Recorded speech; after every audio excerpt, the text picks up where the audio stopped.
ne thank. Wannan kalma yawanci muna fita ta ne a matsayin thank. To abin da ya ka ce shine thank. Sound din da ke gurin shine wani sound gashi nan wanda idan masu lissafi ne suna kiran shi an bashi haka suna kiran shi mene theta, sin theta, cos theta and what have you.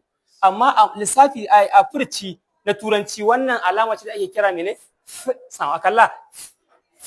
Wannan ana kiran shi interdental sound wato harshe wannan sound ne da ake fita shi tsakanin harshe da haƙori ake da tsaya furci wannan sound. Ana fahimta ana kiran shi mene akalla. So da yabo cewa zaka yi thank ba thank ba. In ka ce thank shine ka furta kamar daidai.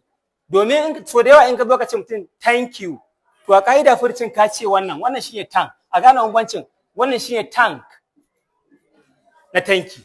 Amma wannan kuma sai ka ce me thank. Wato wannan sound muna da kwatankwacin shi a Larabci. Kun san akwai mace tsakanin sin wa fa'un. To wannan shine kwatankwacin fa'un din mu a Turanci. In ka san dan da kace wannan fa'un kuma abin sha'awa kusan mafurtar su ko makar da huruf din su ma kusan ɗaya ne. Kalla fa'un so shaka kace mene thank kaka ce thank. An fahimta wannan shine mace domin in ka ce thank to wannan ka faɗa. Sai kama ta bi ta ce mene think. Ita ma wannan tana cewa muke yi mene think muke cewa.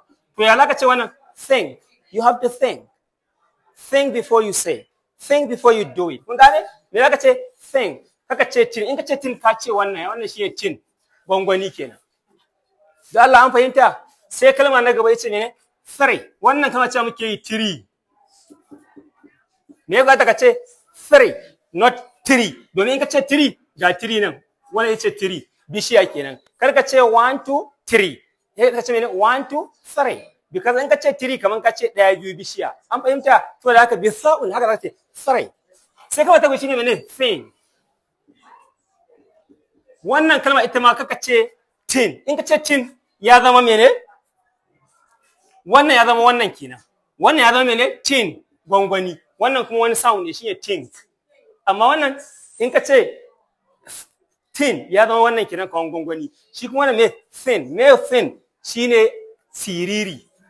Abin da yake mai siri misali she's very thin kaka ce she's very thin. In ka ce she's very thin kaman ka ce ita gwangwani ce sosai. Amma me zaka ce she's very thin. Sai wannan na gaba shine fake. Me zaka ce wannan fake kaka ce tick. In ka ce tick ya zama koma kenan. Ai kuma yake cewa wani abu da yake maki madabba a jiki ya sha jinin shi kaska to shine tick. Amma me zaka ce fake. Misali ga shi a jumla na farko nan sai in ce I thank you for thinking of me 3 times. Kalla, I thank you for thinking of me 3 times. Kun ga na shiga da wa'annan ko ban ce I thank you for thinking ba. So da haka wannan shi wannan zaka ce she's very thin. Wannan fa, I like your sweater. It is very thick. Oh me kauri, zaka ce it's very thick. Haka ce it's very thick. Wa'annan sune furcin wa'annan kalmomin mu kiyaye saboda furta su ba daidai ba yakan canza musu ma'ana. Nagode mu hada da shi.